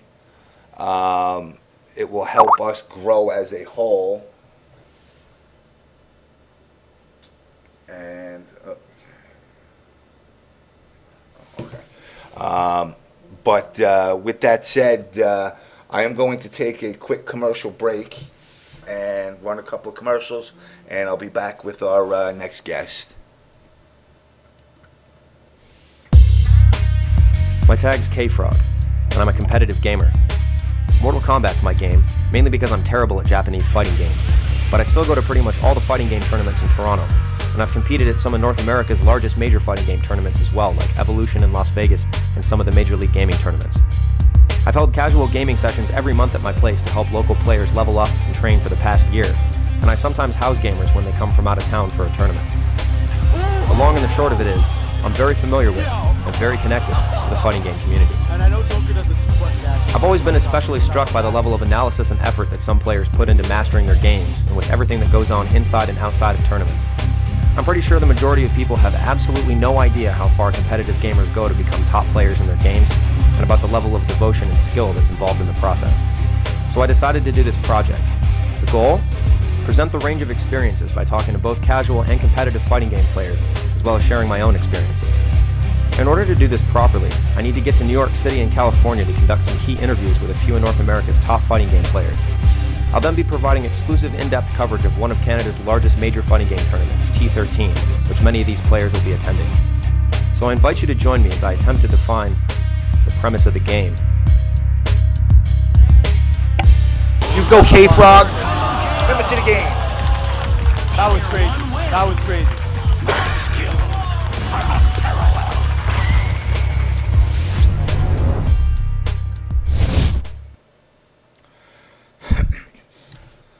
All right, guys. Before I get to the next guest, just wanted to hit up on a couple of things. Obviously, I'm going to throw this ad up in a minute for VXG. Rolando, who is usually in our stream, the tournament organizer for VXG, which is going to take place July 25th to 28th down in the island of St. Martin. Will be a phenomenal tournament as far as I'm concerned. It's going to probably be the best experience, in my opinion, if all goes the way it is. It will be the absolute best tournament that anybody that's played competitive Mortal Kombat will ever have or had experienced. But that's all, to come down the line. The other thing I want to hit up on is Shang Tsung's Fight Night 3, Dead by Dawn. As you can see here, I keep saying I'm going to grab the banner and I never do, which is going to be in Chicago. It's a charity stream starting Saturday, February 16th, 11 a.m. for 24 hours to 11 a.m. Sunday at Galloping Ghost Arcade. It's going to have celebrity Mortal Kombat guests, obviously Team GGA. All you guys out there that want to get a piece of 16-bit, well, you know what? Get your ass out there to Chicago if you're in the Chicago area, and get out there February 16th for the Galloping Ghost Arcade Shang Tsung Fight Night 3, Dead by Dawn. You will get to face against all the top GGA guys, Waffles, Dizzy, Sunk, Han, Mo, and obviously Mr. 16-bit himself.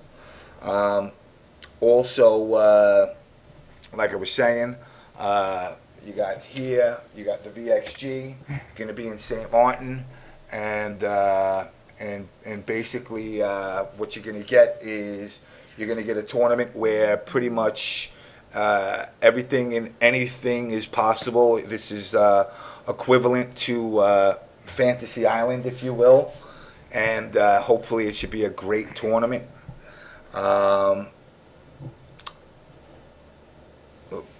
Hold on a second. Okay.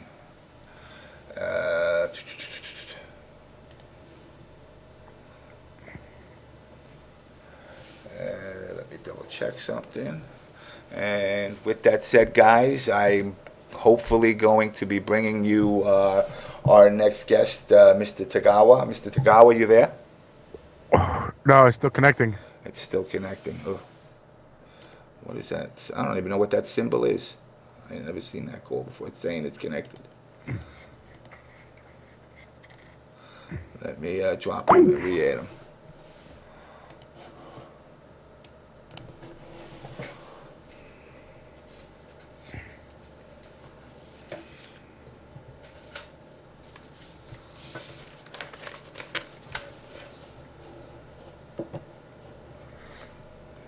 And let me do a technical difficulty transition.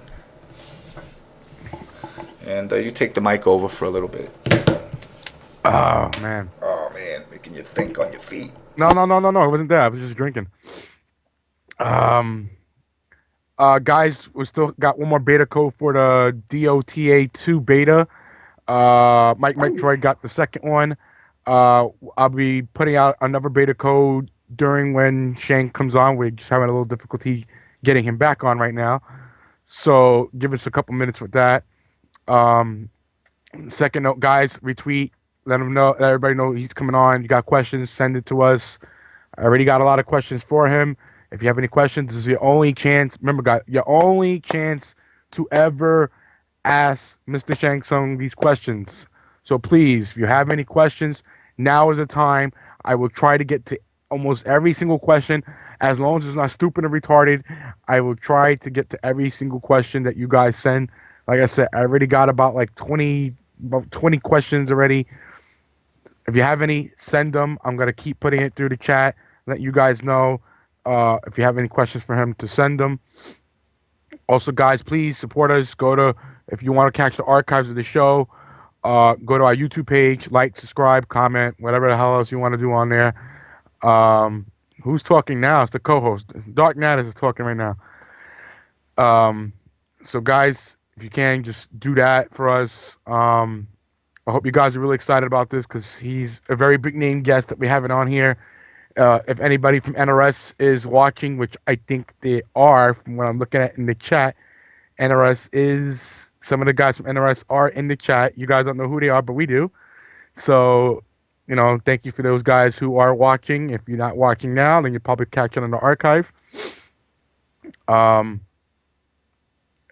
do I get a logo on your site? What kind of logo are you looking for? Not sure what kind of logo you're looking for.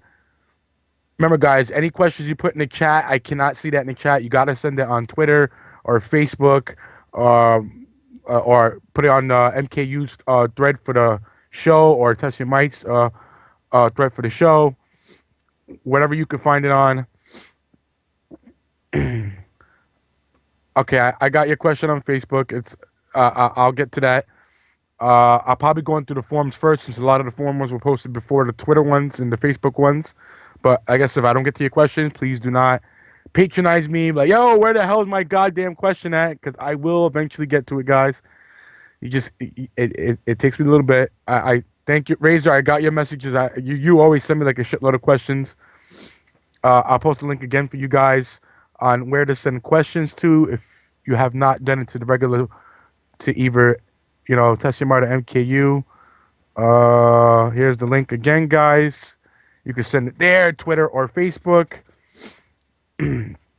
Remember, you got it directly. If you're sending it on Twitter, put it at the On Blast Show. That way I can see your question. I don't use, Jason, I would use hashtag, but I don't know. Some people don't seem to get the SRK concept when it comes to that. I tried doing that before. So I'd rather just do the @ that way I see everything just directly at us.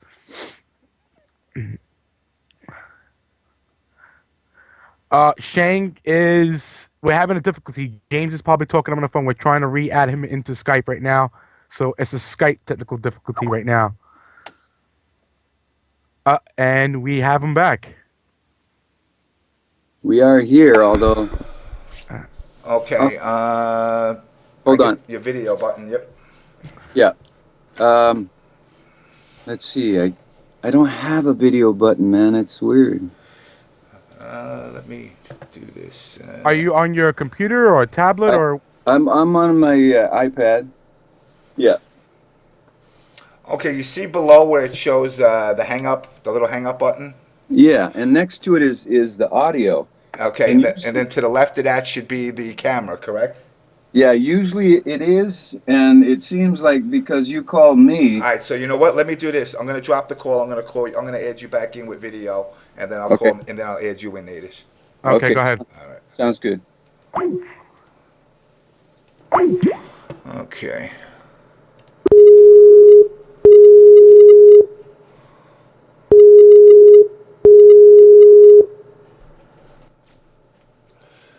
Okay, that's one.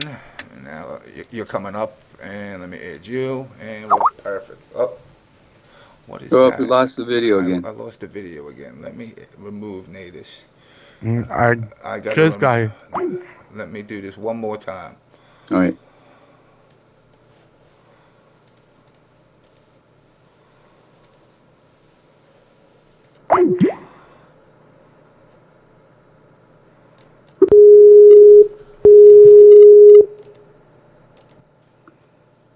Almost, but not quite. Not quite. All right. You know what? I think I'm doing something wacky here.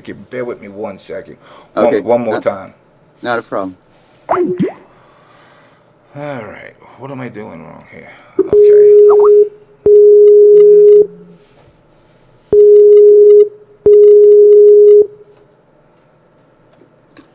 Yeah, it's still not working. I don't know what I'm not. Why am I not getting video between here? Let's see. It was working fine. All right. I'm going to do one more thing. Sorry, guys, for my technical difficulty. Let me add NaTaS back in here. I'm going to drop you. I'm going to call you from my phone and see if check that again. Okay. All right. Where's NaTaS? Where did NaTaS go? There we go.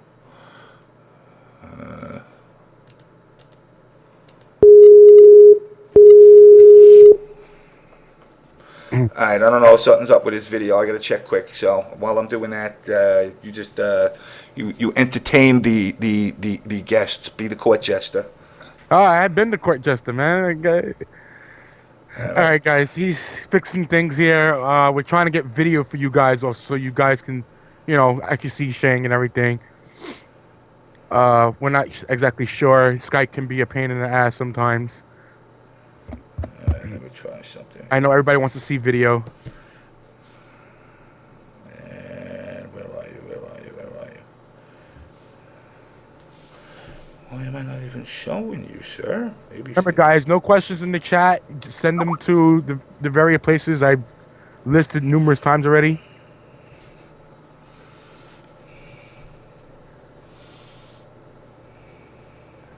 All right, hold on.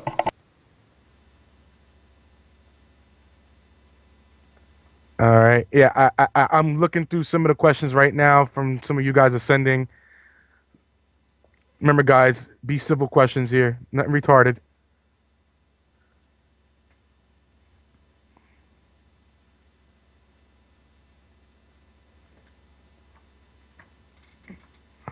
I can only ask questions by chat. Oh, by chat. Lesmore, you do not have a Test Remind account or Twitter account or MKU account or Facebook account or something?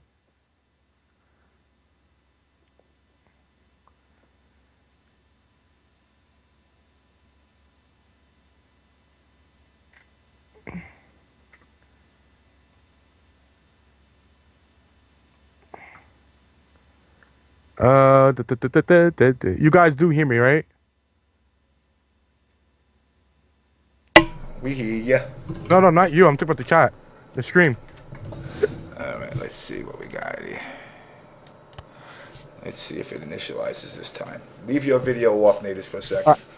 It's off. Yeah.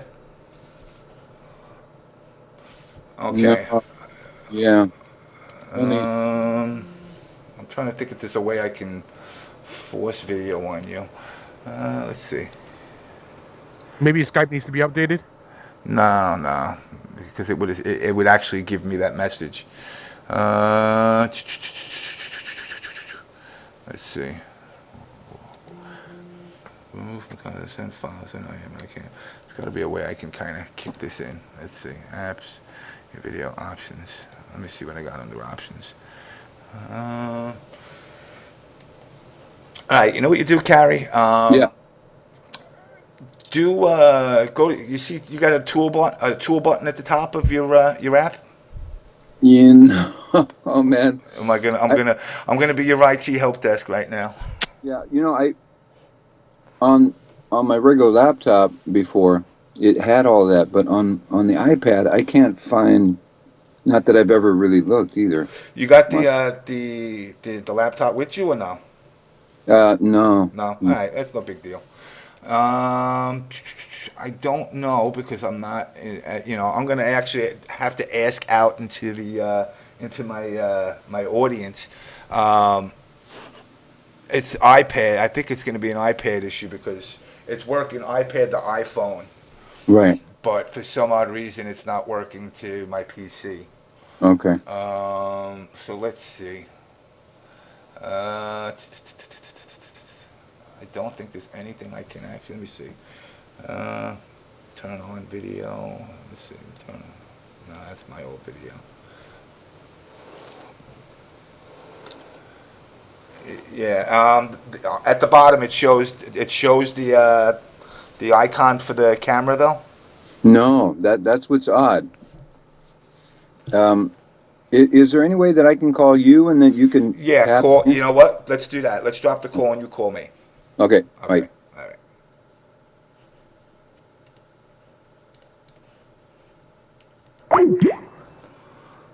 Sorry for the technical difficulty, guys, but I want to get you your video.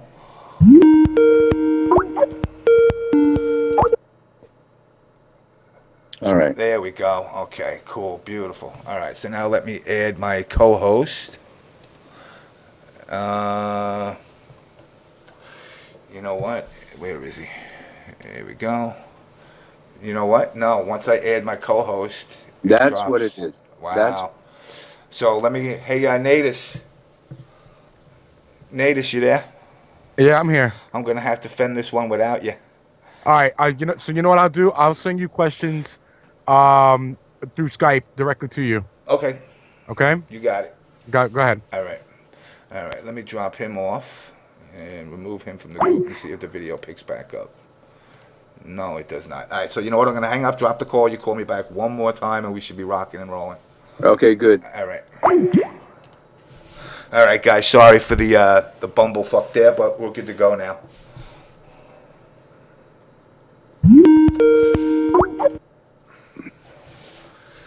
Okay, there we go.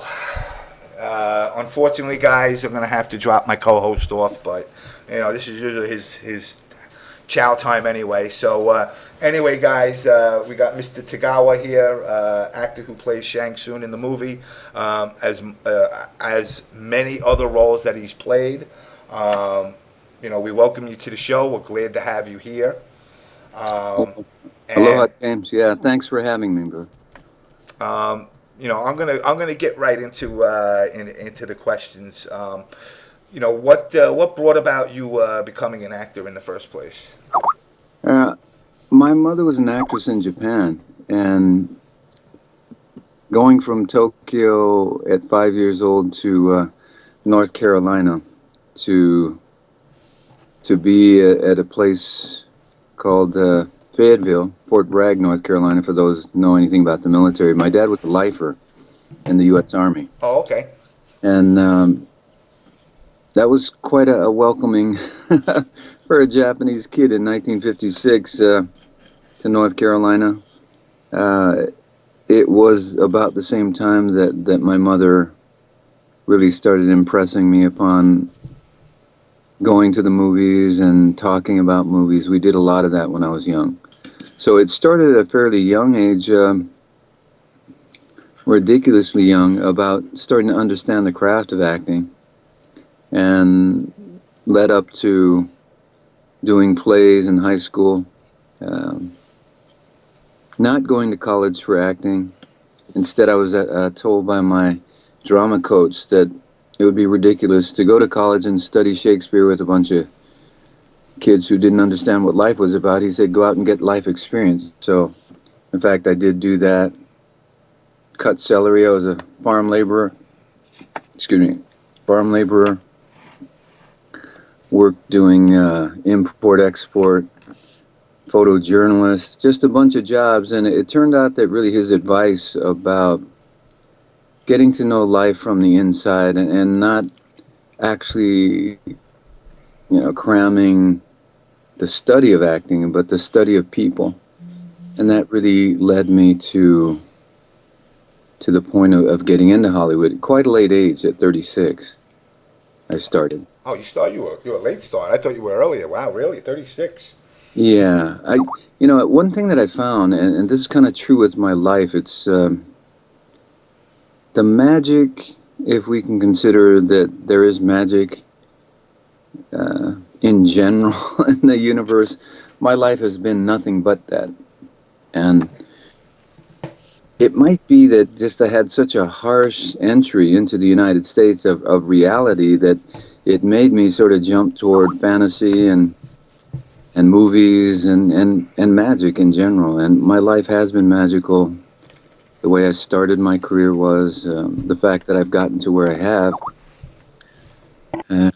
has all been based on believing that somehow if you're doing the right thing, if you're being true to yourself, that good things will happen to you. So it's all been by that one word, magic. Well, I'm gonna be. I guess I'm gonna be like the video game version of James Lipton, and I'm gonna get right into some really tough questions. Okay. You mentioned obviously being an army brat, growing up, obviously of Asian descent in the South. I guess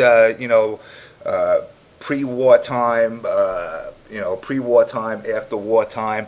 I'm sure as a kid, you had to get some slack from the locals. Yeah. Absolutely found that. And, to say, for as much as of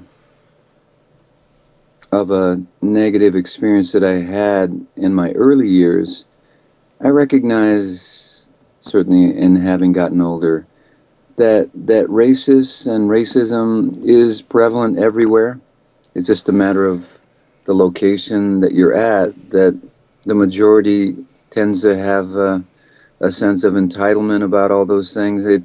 It was true that in fact the Japanese, being Japanese, that the Japanese were highly racist, have racist tendencies. Every race seems to have that, and the security of being a racist by the numbers. So when you live in a place where you're part of the majority culture, you're raised that way, it's absolutely not excusable, but in an odd way, speaking from kind of an east-west perspective, it is understandable.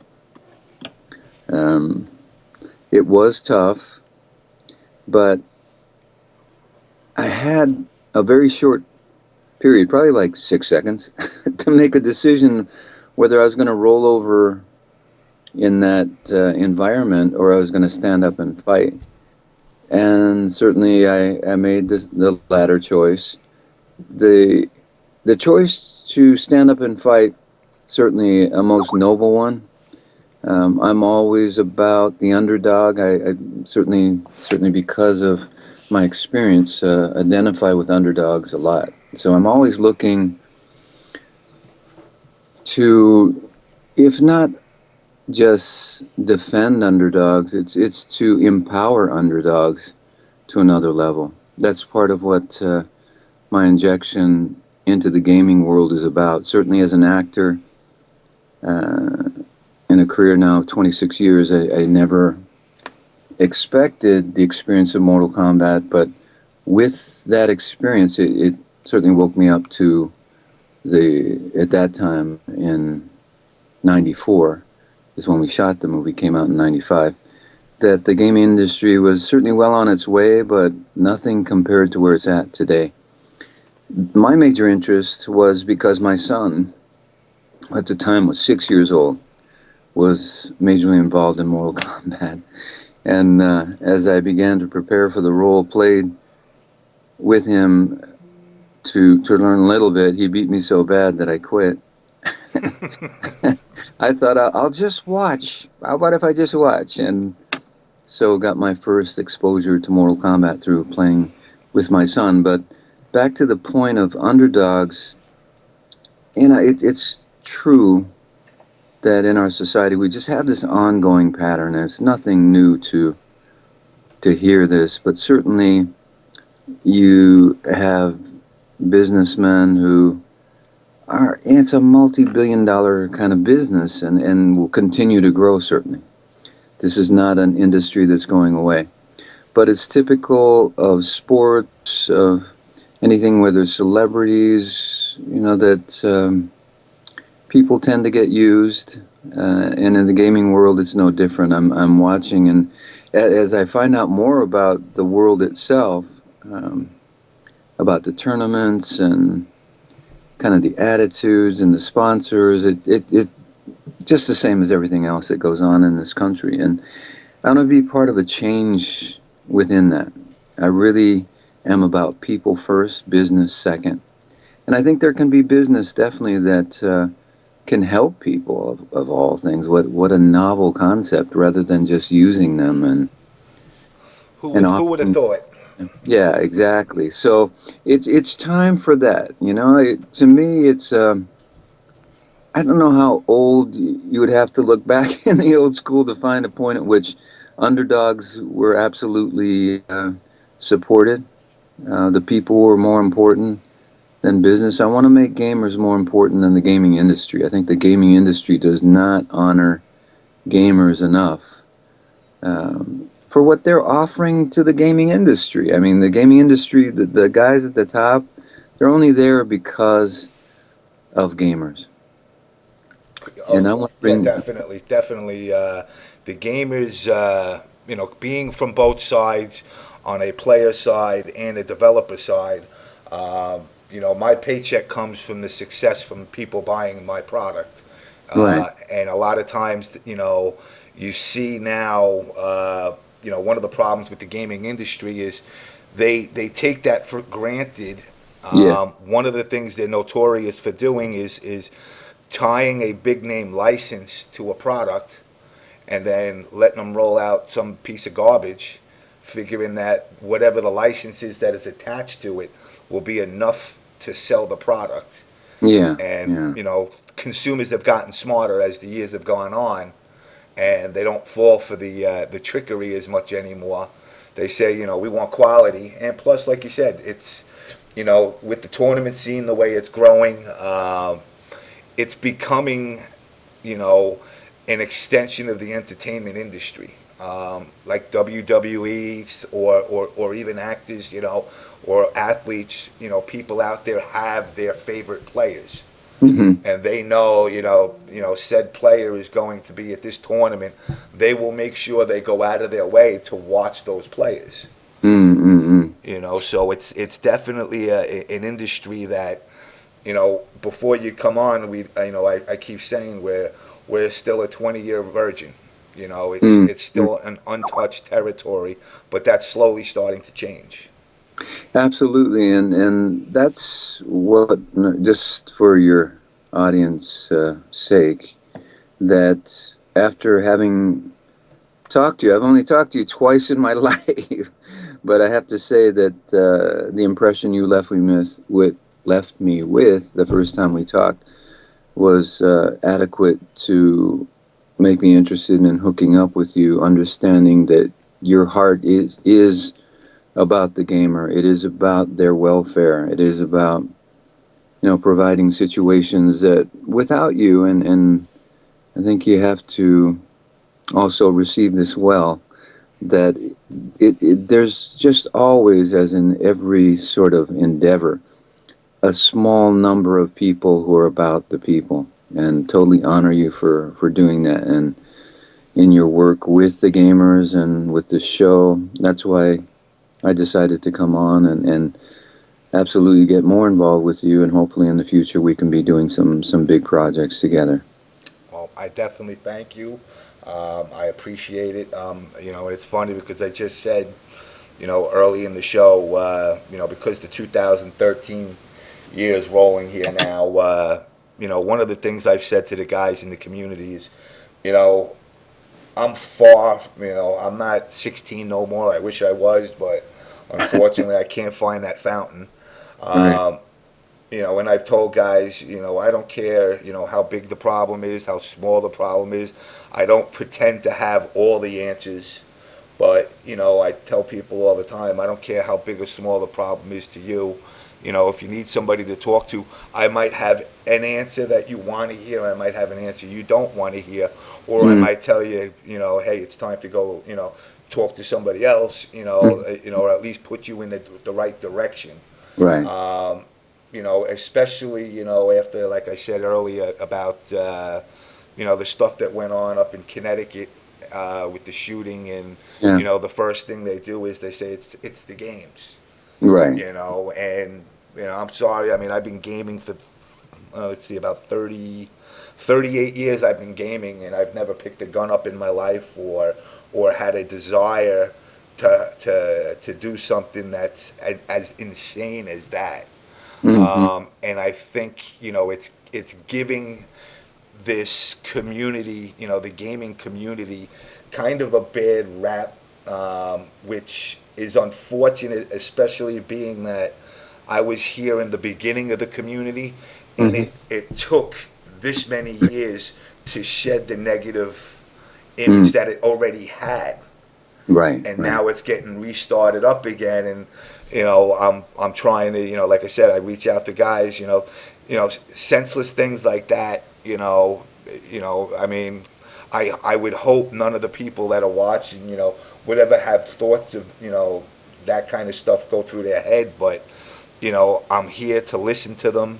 You know, one thing I'm not is judge when it comes to real life issues in the gaming world. You know, I could play the judge and I could be the Jerry Springer or the Howard Stern, but you know, in the real world, you know, real issues get dealt with in a real way.